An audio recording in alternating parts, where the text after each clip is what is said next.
بسم اللہ الرحمن الرحیم۔ بسم اللہ والصلاة والسلام علی رسول اللہ وعلی آلہ وصحبہ ومن والاه اما بعد۔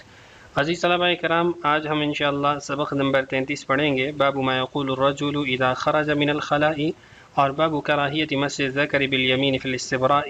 اس کا حصہ دوم ہم پڑھنے والے ہیں۔ احادیث، ان کا ترجمہ، روات کا تعارف، سند سے متعلق کلام تو ہم گزشتہ ویڈیو میں کر چکے ہیں۔ آج کی اس ویڈیو میں انشاءاللہ ہم فہم حدیث، فقہ حدیث اور احکام و مسائل سے متعلق بات کرنے والے ہیں۔ گزشتہ سبق میں جو ہم نے پڑھا وہ بھی آپ کے سامنے یہاں عناوین کی صورت میں موجود ہے، جو ابھی پڑھیں گے وہ بھی یہاں موجود ہیں۔ پہلے 4 جو ہمارے عناوین تھے وہ گزشتہ ویڈیو میں گزر چکے ہیں۔ آخری 2 جو عناوین ہیں، تشریح و فوائد ہیں اور خلاصہ و سوالات، وہ آج کی اس ویڈیو میں ہم پڑھنے والے ہیں۔ تو آئیے شروع کرتے ہیں۔ اب اس کے بعد ہم حدیث کے فہم اور اس سے حاصل ہونے والے احکام، ان سے متعلق بات کرتے ہیں۔ آپ کے سامنے اس حدیث کی وضاحت کے لیے فتح الباری شرح صحیح البخاری ابن حجر العسقلانی رحمہ اللہ موجود ہے۔ اس میں امام خطابی رحمہ اللہ کا قول نقل کیا گیا ہے، پھر اس پہ طیبی رحمہ اللہ کا رد نقل کیا گیا ہے، پھر طیبی رحمہ اللہ پہ اور خطابی رحمہ اللہ پہ جو ابن حجر رحمہ اللہ کا تبصرہ ہے وہ نقل کیا گیا ہے۔ پھر اس کے بعد بغوی رحمہ اللہ اور دیگر حضرات نے جو اس حدیث کی تشریح اور تعویل کی ہے، اس کی تحسین فتح الباری میں ابن حجر رحمہ اللہ نے کی ہے۔ مسئلہ کیا ہے، پہلے مسئلہ سمجھ لیجئے، پھر اس کے بعد اس کی وضاحت ہم دیکھ لیتے ہیں۔ ہم نے جو روایات پڑھی ہیں، احادیث پڑھی ہیں، اس میں 2 مین پوائنٹ تھے یا 2 مین احکام تھے، ایک پانی پینے سے متعلق اور دوسرا استنجا اور مس ذکر کے حوالے سے استبراء کرتے ہوئے۔ اب سوال یہاں پہ یہ ہے کہ آیا دائیں ہاتھ سے آدمی استنجا مطلب پاخانہ صاف کر سکتا ہے یا نہیں، اور دوسرا یہ ہے کہ آیا آدمی مس ذکر وہ دائیں ہاتھ سے کر سکتا ہے یا نہیں، اور تیسرا یہ ہے کہ کیا بائیں ہاتھ کو پیشاب کی صفائی میں استعمال کیا جا سکتا ہے یا نہیں۔ اب اس پہ خطابی رحمہ اللہ نے جو کہا اور جو پھر طیبی رحمہ اللہ نے کہا اور پھر ان پہ جو رد ہے اور پھر اس کے بعد جو تحسین ہے کرائے کی ابن حجر رحمہ اللہ کی طرف سے، وہ ساری اس عبارت میں تو موجود ہے، لیکن میں آپ کے سامنے اس کا خلاصہ نقل کر دیتا ہوں۔ آپ اس خلاصے کو دیکھ لیں، پھر عبارت پڑھیں گے تو آپ کے لیے عبارت سمجھنی بھی آسان ہو جائے گی اور ہمارا وقت بھی بچ جائے گا۔ یہ جو میں نے آپ کے سامنے عبارت رکھی ہے جلد 1 صفحہ 256 سے فتح الباری سے، اس کا خلاصہ آپ کے سامنے موجود ہے۔ اس عبارت میں ابن حجر رحمہ اللہ فرماتے ہیں کہ خطابی رحمہ اللہ نے اس بحث میں بہت زیادہ مبالغہ کیا ہے اور بہت زیادہ اس کے اندر تفصیل نقل کی ہے اور ایک مناظرے کا بھی تذکرہ کیا ہے، جبکہ اتنی زیادہ اس کی ضرورت نہیں تھی۔ خطابی رحمہ اللہ نے اس میں کیا اشکال کیا، کیا اس کی توجیہ کی، دیکھیے۔ خطابی رحمہ اللہ فرماتے ہیں کہ اگر بائیں ہاتھ سے استنجا کرے تو دائیں ہاتھ سے ذکر پکڑنا لازم آئے گا، اور اگر دائیں ہاتھ سے استنجا کرے تو بائیں ہاتھ سے ذکر پکڑنا لازم آئے گا۔ یعنی صفائی اگر دائیں ہاتھ سے کرتا ہے تو پھر بائیں ہاتھ سے وہ ذکر پکڑے گا، اور اگر بائیں ہاتھ سے صفائی کرتا ہے تو دائیں ہاتھ سے اس کو ذکر پکڑنا پڑے گا۔ تو دونوں کام ممنوع ہیں، مس ذکر بھی بالیمین منع ہے اور اسی طرح استبراء بالیمین بھی منع ہے۔ خطابی رحمہ اللہ یہ فرماتے ہیں کہ کسی ٹیشو، پتھر وغیرہ کو بھی دائیں ہاتھ میں نہیں پکڑا جائے گا۔ تو اس کے بارے میں دیکھیے خطابی رحمہ اللہ پھر اس کی توجیہ کیا فرماتے ہیں، کہتے ہیں مضبوط اور ساکن چیز جیسے دیوار وغیرہ ہے اس سے استنجا کریں، یعنی وہ اپنے آپ کو اس سے رگڑے یا اس کے ساتھ اپنے آلہ تناسل کو رگڑ دے، یا زمین پر بیٹھ کر پتھر کو پاؤں کے درمیان دبا کر بائیں ہاتھ سے استعمال کرے۔ ابن حجر رحمہ اللہ فرماتے ہیں کہ یہ مشکل اور غیر معمولی حالت ہے، یہ کوئی یعنی خام خواہ کا تکلف ہے، اس میں یہ کوئی آسان کام نہیں ہے اور اس کی ضرورت بھی نہیں ہے، شریعت ایسی چیزوں کی طرف نہیں لے کر جاتی ہے۔ طیبی رحمہ اللہ نے بھی خطابی رحمہ اللہ کی اس توجیہ پر بھی رد کیا تو اشکال پر بھی رد کیا ہے۔ کیا رد کیا، دیکھیے، دائیں ہاتھ سے استنجا کی ممانعت سے تو صرف دبر کے ساتھ خاص ہے، یعنی آپ استنجا کرتے ہوئے اپنے دائیں ہاتھ جو ہے وہ گندگی دور کرنے کے لیے استعمال نہیں کر سکتے، اور دائیں ہاتھ سے چھونے کی ممانعت صرف ذکر کے ساتھ خاص ہے کہ آپ دائیں ہاتھ سے ذکر کو نہ چھوئیں۔ اگر آپ بائیں ہاتھ سے ذکر کو چھوتے ہیں اور دائیں ہاتھ کے اندر کوئی چیز پکڑ کے اس کو استعمال کرتے ہیں تو اس سے اشکال خود بخود ختم ہو جاتا ہے۔ وہ فرماتے ہیں کہ یہ تخصیص درست نہیں ہے کہ دائیں ہاتھ کو آپ صرف استنجا کے ساتھ مخصوص کر دیں، دبر کے ساتھ، اور دائیں ہاتھ سے چھونا جو ہے اس کی ممانعت آپ صرف ذکر کے ساتھ خاص کر دیں، یہ تخصیص نہیں ہے۔ دوبر ہو، ذکر ہو یا عورت کے فرج، سب اس میں شامل ہیں، جو کہ حکم کے اندر خواتین بھی اس میں شامل ہیں۔ عام طور پہ احادیث میں اور آیات میں صرف مردوں کا تذکرہ کر دیا جاتا ہے اور خواتین سے کے لیے بھی اس میں سے حکم ثابت ہو جاتا ہے۔ ابن حجر رحمہ اللہ فرماتے ہیں کہ صحیح تشریح وہ امام الحرمین غزالی اور بغوی رحمہم اللہ تعالیٰ کی ہے۔ وہ کیا ہے؟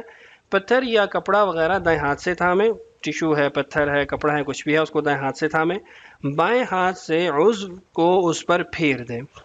یوں وہ نہ دائیں ہاتھ سے استنجا کرے گا اور نہ ہی دائیں ہاتھ سے ذکر کو چھوئے گا۔ یہ ایسے ہی ہے جیسے دائیں ہاتھ سے پانی ڈال کر بائیں ہاتھ سے دھونا۔ تو ابن حجر رحمہ اللہ نے اس قول کی اور اس تشریح کی تصحیح بھی کی، تحسین بھی کی کہ یہ درست ہے، لیکن شیخ خلیل احمد سہارنپوری رحمہ اللہ نے بذل المجہود کے اندر بڑے تعجب کا اظہار کیا کہ ایسے بڑے بڑے ائمہ، کبار ائمہ، وہ کیسے اس چیز میں پھنس گئے اور انہوں نے عجیب قسم کی اس کی توجیحات کی ہیں۔ ہمارے ہاں تو عام معمول ہے، بچے بھی بڑے بھی وہ ایک ہی ہاتھ سے جو ہے ذکر کو بھی پکڑتے ہیں اور اسی ہاتھ سے استبرا بھی کر لیتے ہیں، ٹیشو وغیرہ پتھر وغیرہ سے اس کو صاف بھی کر لیتے ہیں۔ یعنی صرف بائیں ہاتھ سے بھی یہ کام کیا جا سکتا ہے، دائیں ہاتھ میں پتھر پکڑنا وہ لازم نہیں ہے یا اس کی ضرورت پیش نہیں آتی۔ بہرحال یہ آپ کے سامنے میں نے خلاصے کی صورت میں یہ چیزیں رکھ دی ہیں۔ اب آگے شیخ خلیل احمد سہارنپوری رحمہ اللہ کی عبارت بھی آپ کے سامنے رکھ دیتا ہوں تاکہ آپ کے لیے بات سمجھنا مزید آسان ہو جائے۔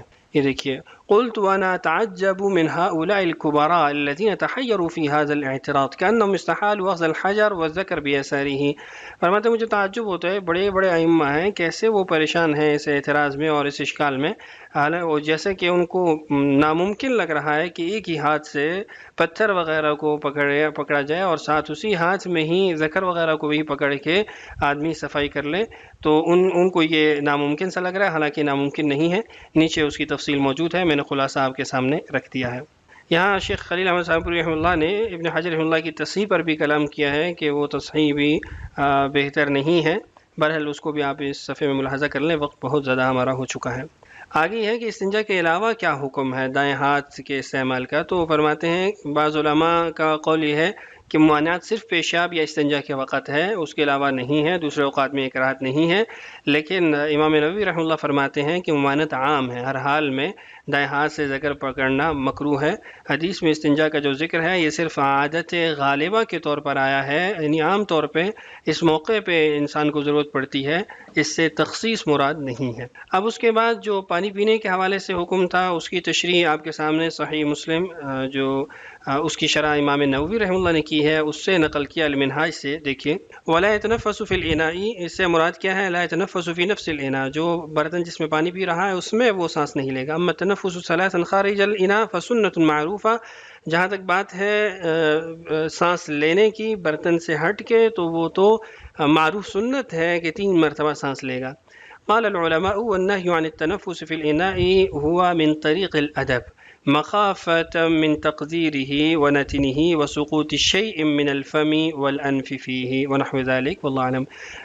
فرماتے ہیں کہ علماء کہتے ہیں کہ یہ جو نہیں ہے، منع کیا گیا ہے برتن میں سانس لینا، یہ آداب کے قبیل سے ہے، اور اس میں وجہ یہ ہے کہ اس کے منہ سے کوئی گندگی وغیرہ، اس کے ناک کی کوئی گندگی وغیرہ یا کچھ اور گند وغیرہ جو ہے وہ اس کے اندر نہ گر جائے، پانی میں بو وغیرہ اس میں شامل نہ ہو جائے۔ قولها كان صلی اللہ علیہ وسلم يحب التيمم في طهوره اذا تطهر وفي ترجله اذا ترجل وفي انتعاله اذا انتعل، یہ مسلم کی چونکہ روایت ہے، تو ہماری روایت بھی حدیث بھی اسی سے ملتی جلتی ہے، تو اس کے بارے میں دیکھیے، هذه قاعدة مستمرة في الشرع وهي انما كان من باب التكريم والتشريف كلبس الثوب والسراويل والخف ودخول المسجد والسواك والاكتحال وتقليم الأظافر وقص الشوارب وترجيل الشعر ونتف الإبط وحلق الرأس والسلام من الصلاة وغسل أعضاء الطهارة والخروج من الخلاء والأكل والشرب والمصافحة واستلام الحجر الأسود وغير ذلك مما هو في معناه يستحب التيامن فيه۔ فرماتے ہیں کہ یہ شریعت کا ایک طے شدہ قاعدہ ہے، ایک طے شدہ اصول اور ضابطہ ہے کہ جو چیزیں تکریم اور تشریف کے باب سے ہیں، اچھی اور بہتری کے ابواب سے ہیں، جیسے کپڑوں کا پہننا ہے، سلوار کا پہننا ہے، موزوں کا پہننا، مسے میں داخل ہونا، مسواک ہے، سرما لگانا ہے، ناخنوں کو تراشنا ہے، کاٹنا ہے، اور مونچھوں کا کاٹنا ہے، بالوں کی کنگھی کرنا ہے، اور اسی طرح زیر بغل بال ہیں ان کا نوچنا، ان کا کھینچنا، اور اسی طرح سر کا منڈانا، نماز کے اندر سلام پھیرنا، اعضائے طہارت میں اعضائے طہارت کا دھونا، بیت الخلاء سے نکلنا، کھانا پینا، مصافحہ، حجر اسود کا استلام اور دیگر اس طرح کی جو چیزیں ہیں ان میں مستحب یہ ہے کہ دائیں طرف سے شروع کرے، دائیں کو جو ہے مقدم رکھے۔ جو اس کے خلاف ہیں، ما کان بضدہ کا دخول الخلاء، باتھ روم میں داخل ہوا بیت الخلاء میں اور مسجد سے نکلا، ایسے ہی ناک جھاڑا، استنجا کیا، کپڑے اتارے، شلوار اتاری، اور اسی طرح موزہ اتارا، اور اس طرح کی دیگر جو چیزیں ہیں فیستحب التیاسر فیہ، اور وہاں پہ آپ بائیں کو مقدم کریں گے، پہلے بائیں طرف سے شروع کیا جائے گا پھر دائیں۔ تو یہ آپ کے سامنے اس کی تفصیل آ چکی ہے۔ اب میں خلاصے کے طور پہ چند چیزیں آپ کے سامنے رکھتا ہوں کہ آیا 3 سانسوں میں پانی پینا اس کا کیا حکم ہے، یہ لازم ہے، واجب ہے، 2 سے یا 1 سانس میں پینا بھی کیا رسول اکرم صلی اللہ علیہ وسلم ثابت ہے یا نہیں۔ اس میں ایک بہت خوبصورت تحقیق ہے محمد بلال منیار دامت برکاتہم کی، اس کا خلاصہ آپ کے سامنے میں رکھ دیتا ہوں۔ انہوں نے بہت ساری احادیث کو جمع کر کے اس کا ایک حکم نقل کیا ہے، مسنون طریقہ۔ رسول اکرم صلی اللہ علیہ وسلم پانی 3 سانسوں میں پیتے تھے، ہر مرتبہ برتن منہ سے الگ کر کے بسم اللہ کہتے اور الگ کرنے کے موقع پہ الحمدللہ کہتے۔ اس طریقے میں ادب ہے، صحت کے لیے فائدہ ہے اور یہ سنت کے مطابق ہے۔ 1 سانس میں پینے کے ممانعت رسول اکرم صلی اللہ علیہ وسلم سے ثابت ہے کہ ایک ہی سانس میں اونٹ کی طرح پانی پینے سے منع کیا گیا، اور ممانعت کی مختلف وجوہات ہیں۔ جانوروں کے ساتھ مشابہت ہے، صحت کو نقصان ہے کہ معدہ بھاری ہو جاتا ہے، جگر میں تکلیف ہو جاتی ہے، شیطان کے طریقہ سے بچاؤ ہے، اس لیے ایک ہی سانس میں زیادہ پانی پینا ناپسندیدہ ہے۔ باقی رہے گی بات کہ کیا 1 سانس میں پیا جا سکتا ہے، نہیں تو رخصت اور گنجائش موجود ہے۔ بعض احادیث میں معلوم ہوتا ہے 2 سانسوں میں اور 1 سانس میں بھی پینا۔ اگر کوئی شخص کم پیے یا ضرورت کے تحت ایک ہی سانس میں پی لے تو گنجائش ہے، بعض روایات میں 1 سانس کا حکم بھی ہے۔ مزید ہے، شرط یہ ہے کہ وہ برتن میں سانس نہ لے، یہ ناجائز یا حرام تو نہیں لیکن خلاف اولا ہے، یعنی بہتر طریقے کے خلاف ہے۔ باقی اس کی جو تفصیلات ہیں وہ آپ پانی پینے کے ابواب کے اندر اس کو معلوم کر سکتے ہیں، مزید تفصیلات وہاں آپ کو مل جائیں گی۔ گزشتہ دونوں ویڈیوز کا خلاصہ آپ کے سامنے اسکرین پر موجود ہے۔ پانی پینے کے طریقہ کیا بیان ہوا، استنجا میں دائیں ہاتھ کا استعمال، ذکر کو دائیں ہاتھ سے پکڑنے کا حکم، اور خطابی رحمہ اللہ نے کیا اشکال قائم کیا، پھر کیا اس کا جواب دیا، پھر اس پہ کیا رد ہوا، صحیح جواب ابن حجر کے نزدیک کیا ہے، شیخ خلیل احمد سہارنپوری کی کیا رائے ہے، یہ ساری چیزیں ہم اس سے پہلے پڑھ چکے ہیں۔ اور اس کے ساتھ ساتھ استغفار بعد الخلاء یہ کیوں کیا جاتا ہے اس کو بھی ہم دیکھ چکے ہیں۔ سوالات آپ کے سامنے اسکرین پر موجود ہیں، ان کے جوابات آپ کمنٹ سیکشن کے اندر دیں گے۔ پانی پینے کا مسنون طریقہ کیا ہے، 1 سانس میں پانی پینے کا حکم کیا ہے، اور دیگر سوالات نیچے موجود ہیں۔ اگلی ویڈیو میں انشاءاللہ ہم لوگ باب الاستتار فی الخلاء پڑھنے والے ہیں۔ اللہ تعالی ہم سب کا حامی و ناصر ہو۔ السلام علیکم ورحمۃ اللہ وبرکاتہ۔